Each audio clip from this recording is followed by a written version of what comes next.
Kalamassery police സ്റ്റേഷനിൽ വിവിധ ആവശ്യങ്ങൾക്കായി എത്തുന്നവർക്ക് ഇനി കൂളായിരിക്കാം.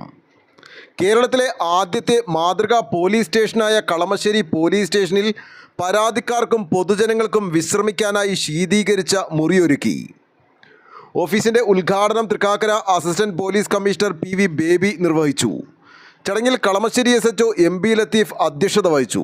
കളമശ്ശേരി നഗരസഭ പൊതുമരാമത്ത് standing committee chairperson Anju Manoj Mani, SI Sebastian Chacko, AT Anil, Sini Prabhakaran, Muhammad Ishaq തുടങ്ങിയവർ സംസാരിച്ചു.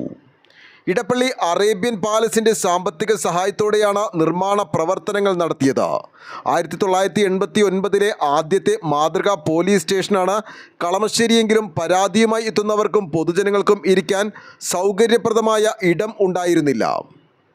ഈ സാഹചര്യത്തിലാണ് പരാതിക്കാർക്കും പൊതുജനങ്ങൾക്കും വിശ്രമിക്കാൻ ശീതീകരിച്ച ഇടം കളമശ്ശേരി പോലീസ് സ്റ്റേഷനിൽ ഒരുക്കിയത്. ന്യൂസ് ബോക്സ് ലൈവിന് വേണ്ടി സനൂപ് കളമശ്ശേരി.